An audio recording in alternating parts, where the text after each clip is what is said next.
Hi, my name is Johnny, and this is my mom, Janelle, and welcome to My Mom and Me. We like to debate different sports topics in the comfort of our home, so we decided to bring it on the podcast today. Hey guys, I'm Janelle, and of course he said his name is Johnny. We just want to give you a little bit of our background. Johnny played football and basketball, ran track. I played basketball, volleyball, ran track as well. Just so far, I love for sports. We just debate all the time, so we just trying to bring it to y'all, show y'all what we got. So Mama and Me Sportscast, that's what we got. Starting off with this episode, we got March Madness, and we want to talk about some of our favorite teams and we'll get into it. So, who's one of your favorite teams that you would like to discuss first? You already know Notre Dame, being a Hoosier.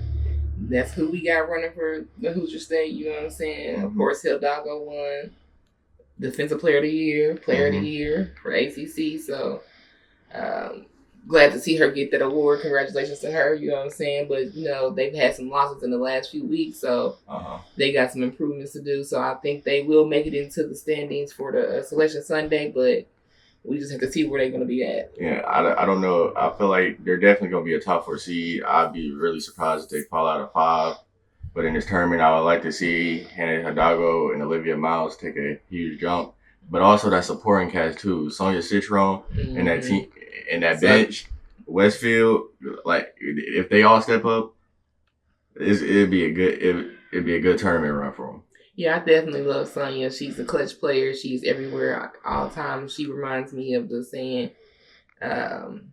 she's everywhere at the same time all at once. Everywhere. So she is defensive. She's offensive. She can block a shot and beat you down the court and still hit the three or hit the layup. But you got Prosper too. Every time Prosper gets the ball, she's nailing her shot. She's putting in the extra effort. She's working hard. And that's them two are clutch players. We definitely need them to step up in the finals during March Madness so that Notre Dame get to the end. Yeah, but I'm not betting on Notre Dame. I got my money on USC. And the everybody does. and the national player of the year, Juju Watkins. Absolutely, Juju. I got my money on her. I've been watching her since high school. 50 points last year. I'm ready to see what she's gonna do for the tournament. I feel like she's just giving everybody a piece of what she got for this season. I have to be honest with y'all. My son had to put me on Juju last year, and ever since I've been watching the girl, is so dynamic. I played basketball when there was no girls playing basketball. You had to play co-ed. That's how I started. So seeing her play, she reminds me of how I played with boys, her dynamic and her move, her control of her body. But really for me, it's her confidence. Her confidence in her own game speaks volumes, and that's why she's out there bussing. So if USC and Notre Dame matched up again for another time this season, who do you think will win? I would say. I know who I got. It's so hard for me to say it because it's gonna hurt my feelings. You see Juju in the tournament. Juju is going to dog. She's a dog. But Hidalgo and Miles and Citron. That's the thing. Notre Dame plays good defense, but Juju will kill. Juju, but we have to actually recognize other people besides Juju. She is dynamic. She is powerful, but she is not a one-man band. Area Finn is out there bussing. She is like Sonia Citron. She is very like her characteristics. She's everywhere all at once too. She is on offense. She's on defense. She's blocking shots. Getting rebounds. She's the break starter. She's the break starter. She is the game changer for me. She gets Juju open. She draws attention as well. So I think that you have to recognize her as well. They're a dynamic duo to me. But let's not just hog and talk about USC and Notre Dame the whole time. There's still a lot more teams we can talk about and a lot more players. So I would like to bring up South Carolina in the SEC. Malaysia Fulali. She a dog. She a dog coming off the. She don't even start. Coming off the bench, she giving you great energy. It don't even got to be nothing. She don't even got to do nothing fancy. She'll get to the cup and get a layup and turn and get the crowd hype. I think that is the type of woman you need for out of your 6 man to come and get the job done. Absolutely. Fulali is definitely another clutch player. She pulls through. She's working extra hard. She's running from end to end. her efforts are relentless, and that's the kind of player you need. You need a dynamic player who's going to keep the energy, that's going to match the energy, and bring the energy of the team up. Fuwale does that. She is excellent. She's a great support to her, the starter she got, especially on the defensive side, because when Tiana Papel comes out, just knowing that you're gonna have somebody else to come in and play that defense, like not as good as Papel, because I feel like Papel is one of the better defenders in college basketball right now. Mm-hmm. You can put her on any team's number one, and it might be a bad night for them. Might be a bad night. She can't shut you down. She is definitely dynamic on the defensive end. And that's me and my son agreed that we definitely believe defense wins games, you know what I'm saying?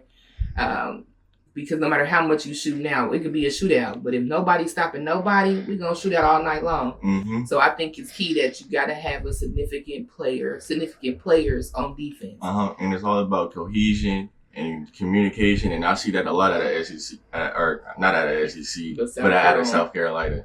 You know, if you're going to keep mentioning South Carolina, you got to mention Anissa Morrow. Mm-hmm. No, whoa, that's LSU. That's LSU. Are you Alyssa Jackson? Big foe. Alyssa Jackson. Absolutely. My bad, Anissa. Put you on the wrong team. But yeah, so Alyssa, you got to mention her. Why? Why do you have to mention her? She's the one holding it down in the paint for South Carolina. She, great big man, runs the floor. Gets the rebounds, pushes. You think with a taller big man, the transitions be slowed down a bit, but no, South Carolina pushes the pace any chance they get on the transition. And you just gotta keep it real. She putting body to body. If you getting down there paint, you better get ready to get bodied. Mm-hmm. Period. She's gonna give it to you. Be ready for it, because she's coming up. I love a powerful woman. I love a woman who can go up with some power. We out here getting shots blocked. You can't be out here putting it up like a baby. You gotta put it up with some power.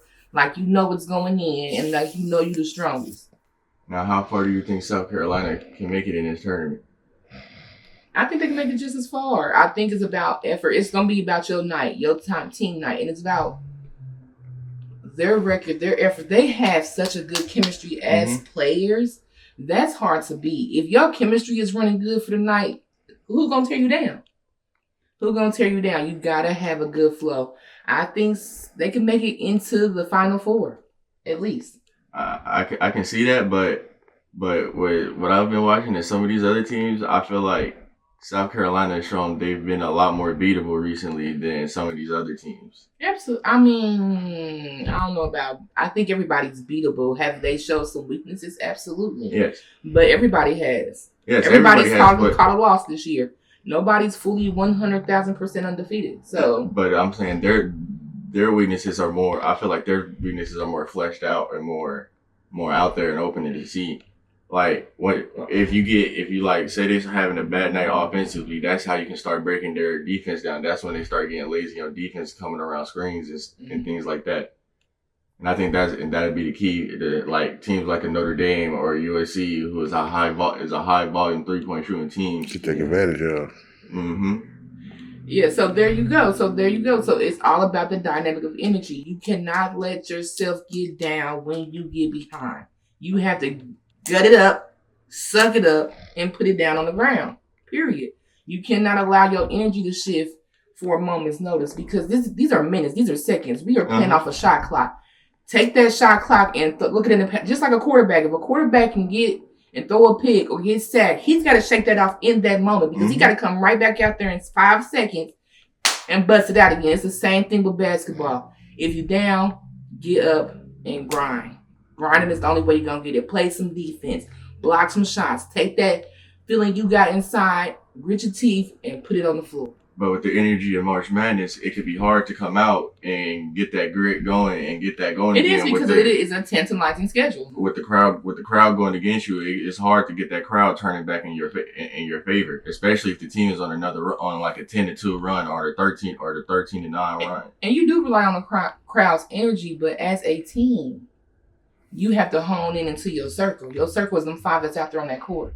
Your circle is that bench. As long as you hear that bench shouting, your mama screaming from the crowd, auntie, uncle, cousin, whoever's there for you, and you dig in, it's also a personal sport, but it's a team sport. You have to dig in for your team, and your team has to dig in as a whole. It is possible. Nothing's impossible. Switch things up a little bit. We're going to switch to the Big Ten and talk about UCLA and Lauren Betts and Kiki Rice. That point guard to big combo is something to look out for during this tournament. Lauren Betts giving you 20 points, 9 rebounds, 63% from the field. It's just been hard to stop her all season. We've watched her be double teamed, triple teamed. Nothing stopped her. Lauren Betts, 6'7", wonderful height, great for the game, dominance. She's got focus. I mean, put anybody you want on her. Put anybody you want on her. They're not holding her. It's gonna be a battle. Let's say that, because there's some greats out there that probably can give some competition. We know, but she's dynamic. But the one thing I've seen in the game day losses, if teams really get to pushing the pace and get out the transition, that's where her game's like. She's not the fastest getting back and forth down the court. Cardio is key.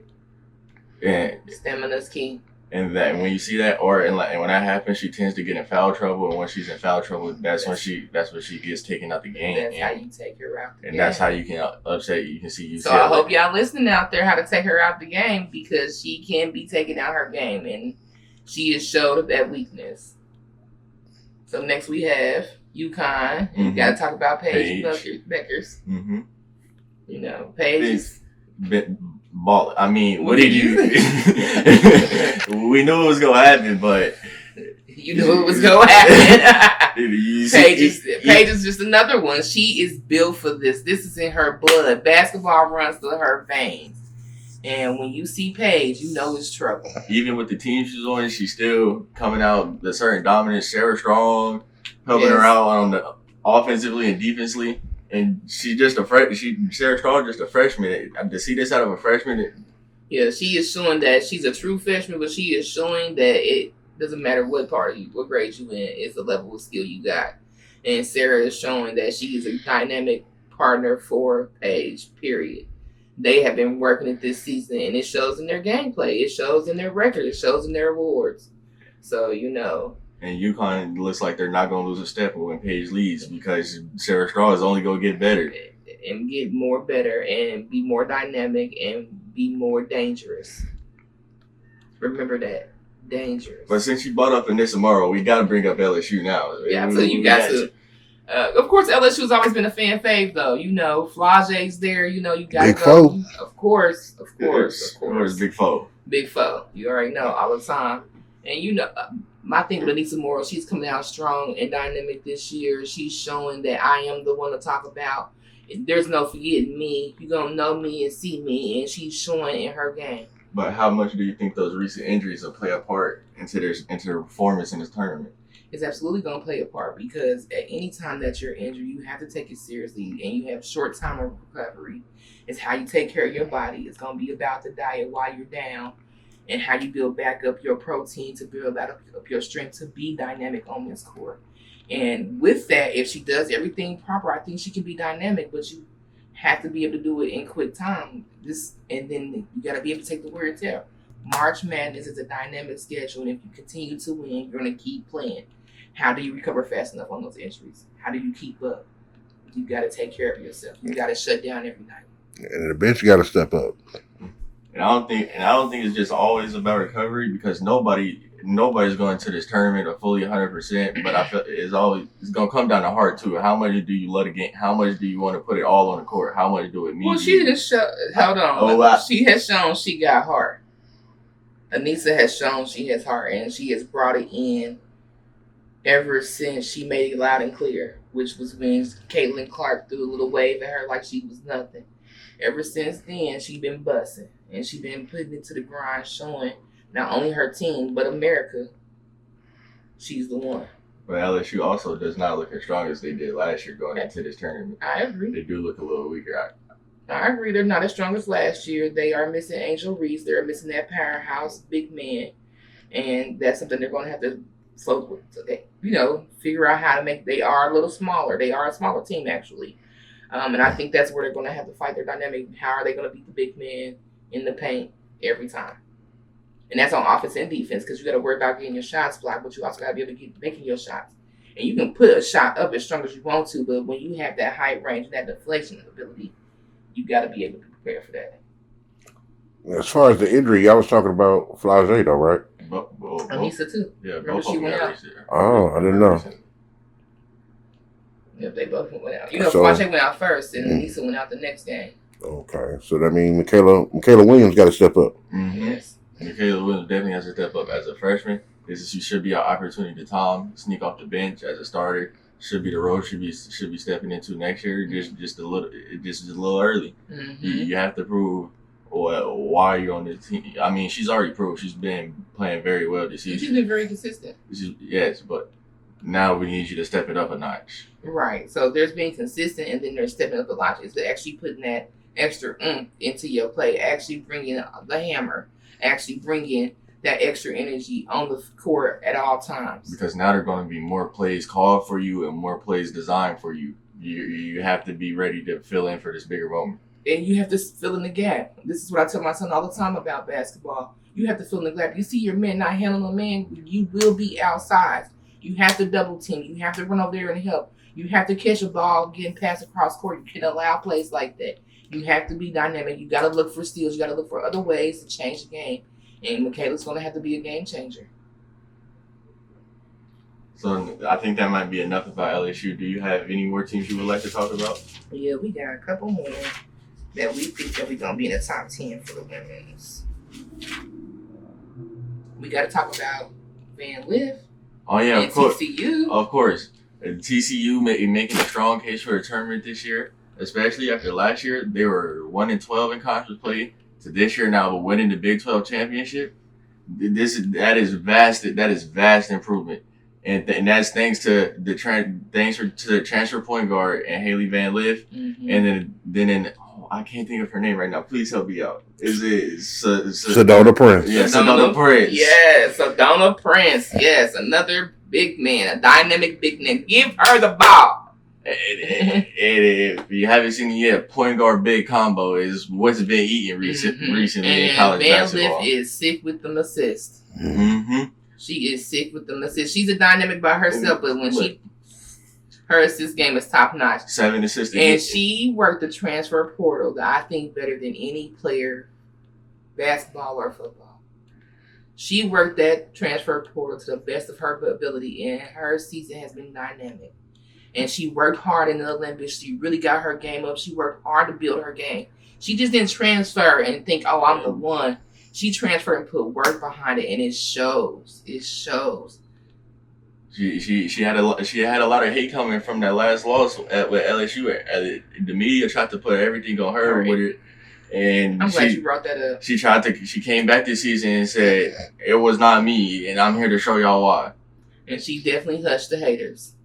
So all y'all out there that was talking, y'all now need to get on here. As loud as y'all was hating and giving her praise. Or y'all can shut up. One or the other. One or the other. So now we got, of course, Duke, NC State. That rivalry has been running rampant, men's and women's. Back to back. In the men's, they faced each other 3 times this season, and Duke has skated out with wins 3 times this season. It hasn't been a good season going for UNC. UNC has not been as good as a team they have been known to be in their history. Mm-hmm. But that's on the men's side. Now the women. What you gonna say? I have the. So Duke this year players have been dynamic. Okay, they have beaten some top dogs when they were considered the underdog. The way they took out Notre Dame, the way they beaten USC and NC State, they are what I would call an Achilles heel. They're gonna catch you when you're not thinking. They're gonna catch you when you're not looking. When you are winning the game, Notre Dame was winning. Mm-hmm. Notre Dame was dominant, and they still snuck up. Because one thing one thing Duke does not fail to do. Every time I've watched Duke this year, offensive rebounds have been a big part of their game. They're always crashing the boards. Honestly, in watching film of people playing Duke, that is where they're getting him. They are crashing the boards, and you are not. The extra shots and extra possessions can really hurt teams down the stretch. Getting three points off of a tipped rebound might not hurt you now, but when it's in the fourth quarter, and you need that rebound to take it down the court to get a game winner. Now they're hitting the dagger. And you want that dagger. You want that winning shot. You want to have that capability, but you have to keep my favorite word, the energy right. You got to keep the energy right. NC State some dogs though. You know you got to talk about Rivers. Sanaya Rivers. Sanaya Rivers. Isaiah I was James. about to say Isaiah James. Zoe Brooks.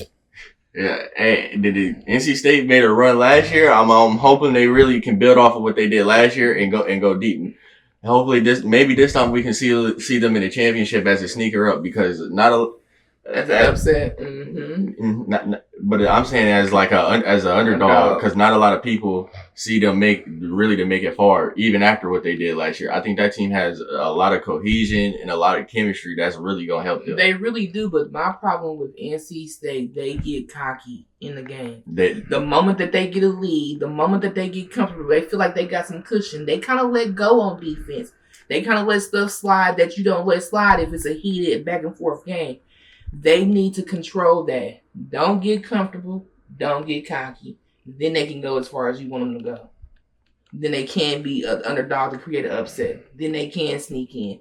But they have to be consistent the whole game and not get cocky. I love Rivers, but I've seen it in her the most. She kind of gets real cocky and get comfortable and start busting shots. And, I missed. Okay. No, you got to get it done. You got to stay consistent. You got to treat this as if that you're going to win, not that you have already won. So thank you for tuning in to Mama and Me with Janelle and Johnny. And please share, like, and subscribe. Like, share, and subscribe. All right, so that's enough about women. We started off with Duke. We're going to get back into Duke. Let's talk about your favorite player on Duke. Cooper Flag. Hey. I mean is everything Duke wanted to. He's the hype he's lived up to. Get healthy soon. Sorry you had to go down with the ankle injury. But definitely wishing you best luck. On the court, he's just unstoppable. When the plays are designed for him, or he just get the ball and everybody moves out the way. He gets to the basket. He creates passes. He never feels like he's being rushed in a game. But it's just not just Cooper Flag on Duke. We got Con Knoble, Josh Proctor, and two sharpshooters just on the corners at the wings, ready for Cooper Flag, ready from the pass from Cooper Flag. I mean, with that type of dynamic offense, Con Knoble is also a great point guard too. He initiating that offense. I mean, they're just gonna be hard to stop in this tournament, especially with the run they've been on since conference play. Since conference play, they have been on a dynamic run. I think they will do great. I hope Flag come back healthy and ready to get at it. And without him, they just won the tournament. Without him, their ACC championships beat out UNC again for the third time this season. It's getting blasphemy out here. Yeah, I was gonna say that they can do it without him too, but y'all cut me out. So what's next? If it's not Duke, it's what? Houston, Jerron Roberts. Is it H-Town? I think it's is Jarrell or LJ Cryer. LJ Cryer, but a couple games ago he started off the game like 5 for 5 from the three. You ain't talking about Sharp, is you? Not Sharp, but I don't think he might not start. I think it's like Jarrell Roberts. Jones. I got it. I can't think of his name either. But Emmanuel Juwan Roberts.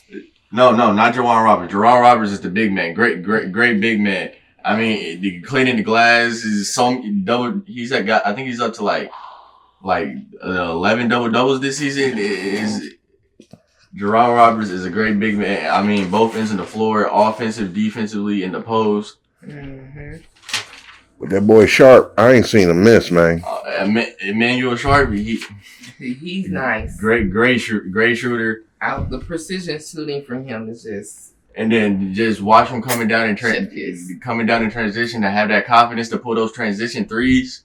Yeah, he cold. More transitional threes, please. I love them because it's a wipe down. You know, when you bust like that in transition, your feet don't stop, and it's nothing but net. It hushes the crowd. It just gives a great To the game. It's beautiful. And it's hard for a defense to stop. It's picturesque. It's hard for a defense to stop moving full pace and then just stopping to pull it up. As a defender, as a person that's been on the other side of that, it's hard to defend. It's definitely hard to defend. It's hard to keep up with that kind of tempo. You're controlling the game at that point. It's going to be hard for that defense to flip back the offense so fast. And they won the Big 12, didn't they? They did. I can't believe you start on that. Yes, they won the Big 12. It did. In the SEC, Auburn, they was the one seed until they were. Well, they're one seed in the tournament, but in the AP poll, they were one seed until they got upset. That game against Alabama was probably the best game I've seen all year. It came down to the last shot. Mark Sears, Alabama, I don't want to jump ship too fast, but they really good too. How do you feel about Auburn? You Janai Broome. Tahai Pettiford. I can't get my words out because Pettiford is like my favorite. You know, his gameplay, his energy. He's a show. I mean, on a fast break, the dunk package is all there. Windmills between the legs. He puts on a great show for the crowd. He definitely does, but it's got to be more than show for this tournament. Period. More than show. But he brings such an energy to the game. He makes it fun to watch. He make you jump out your seat. He make you like, oh my God, like he is that guy. And I give him that. But we need you to be consistent and dynamic the whole tournament. Bring some posters. We want some posters. Now, I did bring up Alabama, so we can go to Alabama real quick. Mark Sears at Alabama, and I feel like Mark Sears has been on a different time in this season. He's trying to show people like he is really good. He's great. I mean, he's a great basketball player. He's a great point guard, initiating the offense, running the offense. I mean, like he got benched earlier in the season, and I felt instead of like getting down and taking that to heart and being soft about it, he worked his butt off and got back to starting. And when he got back to starting, he turned it up a notch even more. And I think that's what really helped him upset Auburn and in his number one seed. Absolutely. I definitely think it's the same thing. Yeah. And he dug in. He took it like a man. And he put it back on the court. Period. But Florida and Tennessee really. I was about to say Florida, Tennessee, the SEC has been eating this season. It's been a tooth and nail battle throughout the whole conference play. Upsets back and forth. It's SEC, but you got to give it to the SEC champions in Florida. I mean, they just did their thing and locked in when it was time to, and hopefully, hoping to see that coming in the tournament and they can really make a deep run. Yeah, I'm ready for that gator to bite. Let's see what the South gonna do.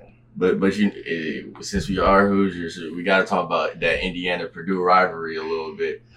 Purdue came out on top, but this being Mike Wilson's last year and everything, do you think that had to play an effect into Indiana's play? Absolutely. If you play with your heart, you playing with your heart of your coach too. And you want this to be a dynamic for him. It's his last year. And if you can do anything about making it dynamic and showing your gratitude, you're going to play like that. You're going to play like you're going to be the last man standing. Mm-hmm. And the thing I love to see out of Purdue, their point guard, Braden, he's turned it up a notch. Their coach was an assistant coach at Davidson when Stephen Curry's there. And he says he's better than Stephen Curry was at this point. And that's coming to be a lot. High praise. A high praise. You gotta talk about St. John's. Of course, St. John's, Rick Pitino. I feel like Rick Pitino and what he coaches and what he preaches, it really emulates what his team puts out on the court. Mm-hmm. They've been down a lot, and they've also dug in and came back a lot this season. I mean, y'all seen the speeches. Yeah, he knows how to get his team back into a game. He knows how to motivate. He doesn't ever feel like a game is lost until the clock hits zero. And you need a coach like that because if he gives up first, then the whole team will give up first. And I think he brings the energy. He sets the tone for his team, and he's got them to respond. It's hard to find a coach that you can respond to and give you what you need in those darkest moments. And he brings them out that darkness with those speeches. He is something what I would call movie, picturesque, epic. His projection, his energy into those speeches definitely makes me want to get up. Let me get out there, coach. Put me in. Yes, and as a coach, as a former player, that type of motivation is what you need. You don't not always you don't need a coach yelling at you, telling you what you did wrong, but sometimes is we don't care about the wrong. Go do right and lead us to victory. As a player, that's what you like to hear sometimes instead of just getting yelled at. He's telling you, don't dwell on the past. Let's move forward. We have more to do. We don't have time for that. Let's go. Get up, baby. Get up. Facts. So if you're going to talk about St. John's, you got to talk about Michigan State. Michigan State. Texas Tech. Texas. Tennessee. Clemson. I mean, who's next? We can start with Showtime Michigan State because when they on the court, they are there to put on the show no matter win or lose. It's fast. It's high pace. Athleticism. Alley-oops. They're in there. They're pushing the pace. Jason Richardson, son. I like everything I've seen out of him this season. He's a great scorer, coming off the ball, off the ball. It's just a lot. Cohen Carr coming off the bench, great energy. So as you know not to jump on him. Once he goes in the air, you might as well be. Yeah, I'm not a big Michigan fan and no dynamic, but they are a good thing to say about Michigan. That's all I got. Well, Wisconsin took them down in the tournament. Wisconsin Wisconsin is really strong. There's a sleeper that's been creeping up late in the season. As I can say, they have really gelled together and figured out what their identity is and what they want to do moving forward to try to get this deep run in this tournament. When you the underdog, you're dangerous. And I felt like they made a name for themselves in the Big Ten tournament. Yes, they did. I think which was won by your favorite team, Ohio State. No, Michigan. What? See how I took the bait? You took it. You took it wrong. No, we did not win. No, I wasn't expecting that out of Michigan. But fuck Michigan. But Michigan in their bigs. I mean, their rotation of bigs when one subs out and the other comes in. I feel like they just don't miss a beat. And I feel like having that same type of presence in the paint on offense and defense it helps the other team. It helps other players be calm and relax, because if the point guard and the center are connected on offense, the offense should move patiently. And then on defense, obviously the center is like the number one communicator, number one. They can see the whole court. Yeah, they're supposed to be. They got the eyes. So having that type of presence in the paint, I feel like is what helped them win the Big Ten tournament, because they did have some bad losses earlier in the season, which was put some question marks around them. It's question marks around Michigan, period. I'm sorry, I'm not that big of a Michigan hater. I got almost 40 years. But what happened to y'all team? They not in? Did they make the tournament? Yeah, we definitely made the tournament. Men's and women's, Ohio State definitely in the tournament. The game they played, the women's team, the game they played against UCLA. I'm sorry, I had to go like that. I'm not going to talk about it. It was not good. And then for the men's, I feel like they almost got beat by Indiana, so let's just keep it. Let's just keep it. They're still trying to find that identity though. I just think that they're not cohesive yet. Yeah, I was about to say they're still. And that's where Indiana got them. Indiana got them because they were cohesive. They just pulled out in the end because they still was the better team. But Indiana if Indiana could have kept the energy they started the game with, they would have definitely beat Ohio State. So Ohio State needs to work on cohesion, playing as a team, playing as one, unified, and keeping that energy up. But it's kind of hard to do that when they only got their head coach is his first year at Ohio State, and a lot of players are coming from the transfer portal. Absolutely, it is hard. So even the players that were already but every team is dealing with the same different type of dynamics. Every team is not always coming together. They don't all come in together. They all came in separately. You still have to find your own chemistry, your own dynamic. And that comes in who's coming in, who's putting the grit. And it's about respect for each other. And if you don't have them all floating on the same thing, they call it being equally yoked. If you don't have them all floating together, then you're not going to play good. You may win a few, you may look like it's going good, but when it's time to play that team that's better than you or going to challenge you more than any other team, you're going to crumble. And that's what Ohio State's been doing. Mm-hmm. I'm sorry, Ohio State. But not about football, national champions and on the football side, national champions, But basketball got to get it together. Yeah, we got to step it up on the court. But on the field, we good over there. What about Tennessee? Tennessee been real dynamic this year. But they also been a little up and down too. They started the season off very strong and then got into that SEC conference play and dropped off a little bit. But hopefully they can get back to where they started and, push forward a little bit because they definitely had a good thing going at the start of the season. I agree. Do you see them in the long run? In the long, at the tournament.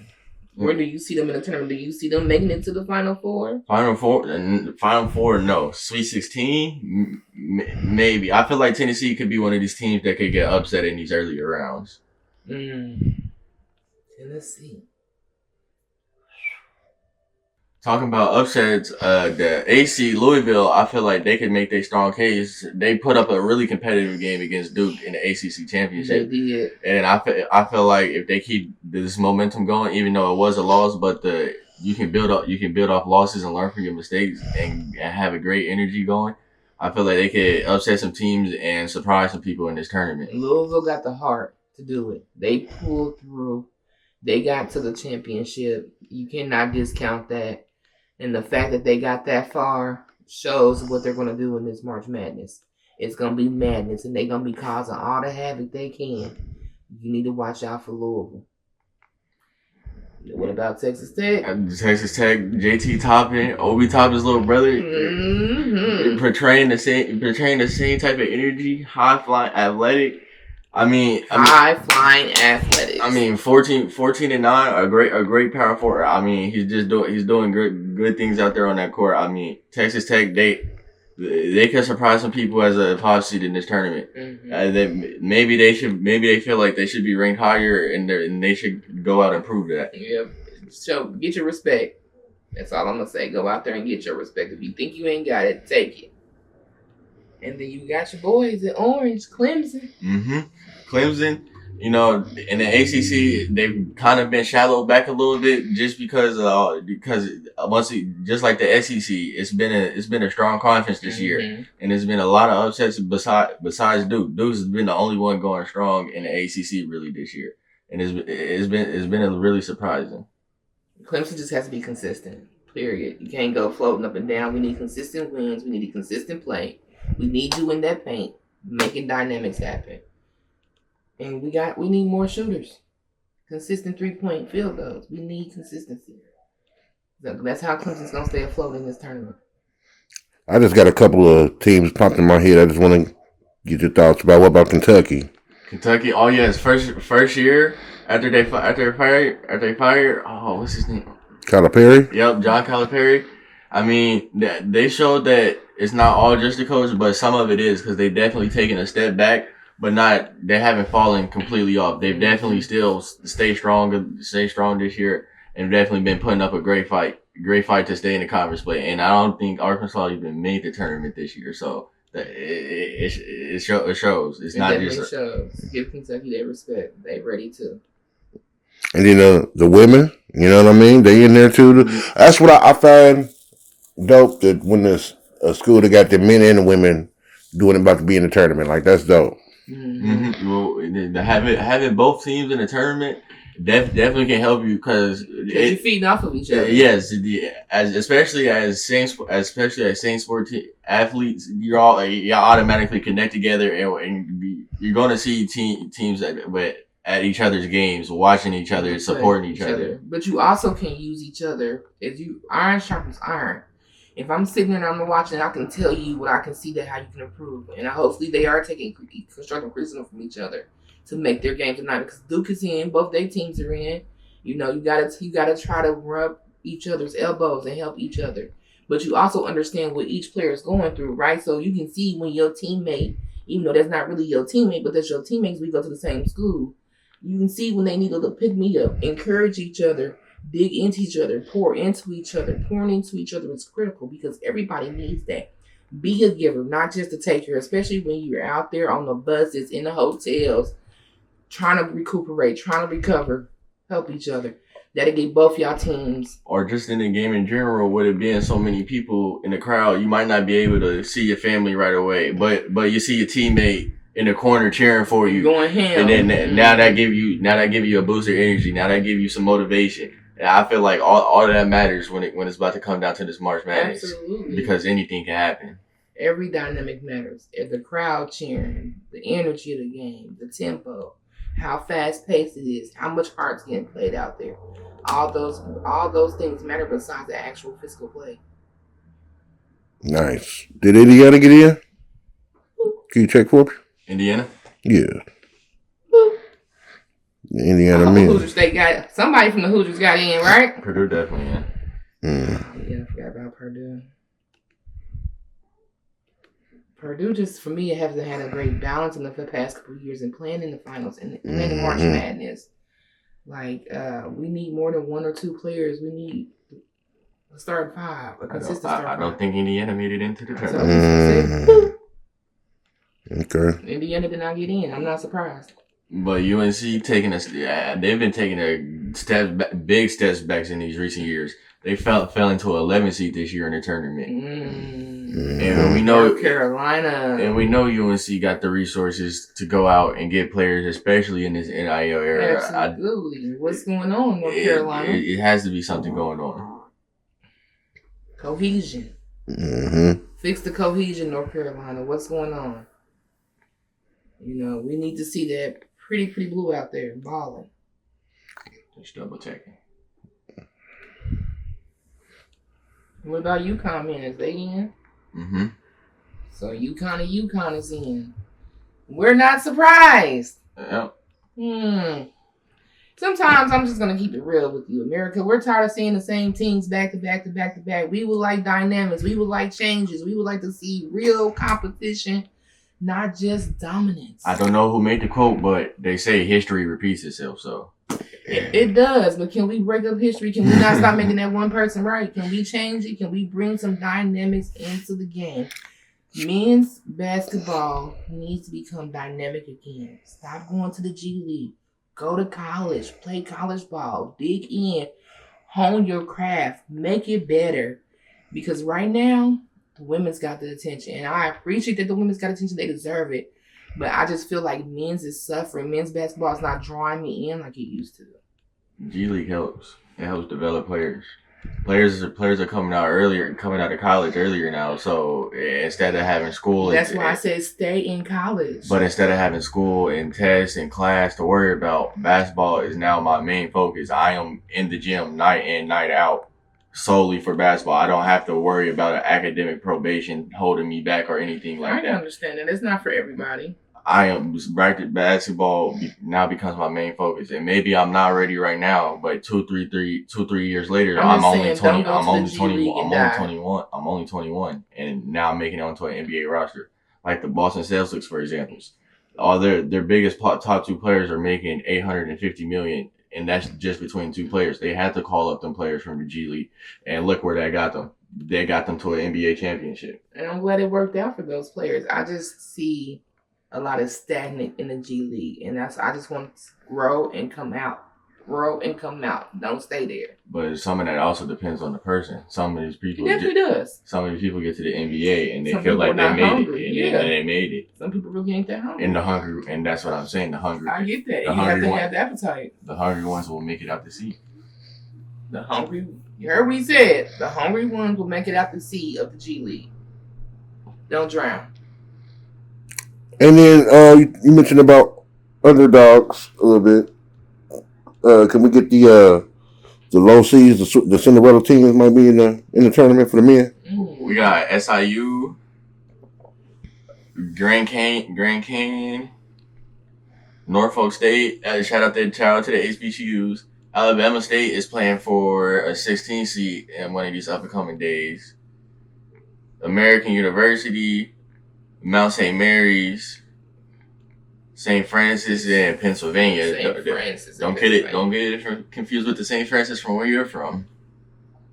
Omaha, Warford, Robert Morris, Bryant, UNC Wilmington, Troy, Montana, Okay. Lipscomb, High Point, Akron, Yale. Shout out to the smart people. Shout out to the smart people. Okay, Yale. They said we can hoop too. Colorado State, McNeese, Liberty, UC San Diego, Oh. Drake, Xavier, and somehow Texas is down here. Texas is an underdog now. VCU, UNC, we touched up on them a little bit, and San Diego State. So it seems like it's a lot more, you know. This is the year of the most teams, right? The first year with the most teams. Year with the most amount of year. Get it right. It's the year with the most amount of first year teams. Yes, there we go. So we got a potential to see a lot of upsets and a lot of Cinderella runs. I can't wait to see who it's gonna be. And I don't even know who to predict. It could be anybody. He's gonna throw it out there. I'm gonna pick McNeese. Yeah, I'm gonna pick McNeese. I seen a video about one of the equipment managers. He lit. He lit. Not the equipment manager. He ain't on the court. Sometimes that's the type. Because you need that type of energy. Yeah. If he get the tea bite before they walk out, that's what you need before you get on the court. All right. Well, then I'm gonna say Drake. We'll see what Drake can do. I think they gonna be dynamic. I think they might pull a full, but they gonna ruffle some feathers if they don't make it far. They might not make it to the Sweet 16. But because this ain't their first rodeo, they've been in the tournament a couple times. Exactly. Before. Let's see how fast they move.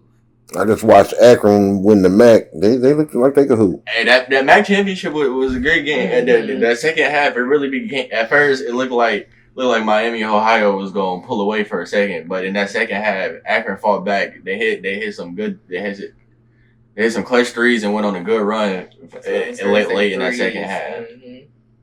They was running threes in the second half for sure. They came together. And if they got to watch Yale play too, they can hoop. Yeah, the smart guys who play. Hey, it's not all. They might be more dangerous. I was about to say they know trajectories and angles. I was great to say they probably projecting. If I shoot it at this amount at this time, at the right amount of speed, with this amount of velocity, with just a touch of the backboard, and 0.5 milliseconds of acceleration, it'll be nothing but net. Nothing but nets. It's exquisite. And we can do this while in transition. I think a smart mind can do anything, and playing a sport is not going to be difficult for them. It's just about consistency and being able to play against a gritty team. Somebody's going to put their bodies on them. Somebody's going to knock them around, be extremely physical. And not let them take you out your game. And not let them take you out your game. You got to stay true to what you do and your identity, and not play to the other team. And don't take offense to being battered and beaten, because that's what's going to happen. They're going to put their body on you. They're going to be physical. So you can't take it personal. You got to take it as a part of the game. And that's where a lot of people get taken out the game, because they start feeling like it's personal. It's not personal. It's the game. Everyone, that is it for us today. That ends our first episode. But please tune in more. We will be shooting more episodes about sports. But this, for March, the month of March, we'll be focusing on March Madness. Yeah, we would try to sneak in some reels or some little short videos, live reactions to the upsets and things of that nature. Try to keep that. Thank you guys for watching. Keep supporting, like, share, and subscribe. Make sure you like, share, subscribe, and like, share, and subscribe. And I'm gonna say it one more time: like, share, and subscribe. Mama and me. Sports podcast. Sportscast. we go shorten it up a little bit. This is a sportscast now. We go throw that other word out of there. So thank you for tuning in to Mama and Me with Janelle and Johnny. And please share, like, and subscribe. Like, share, and subscribe.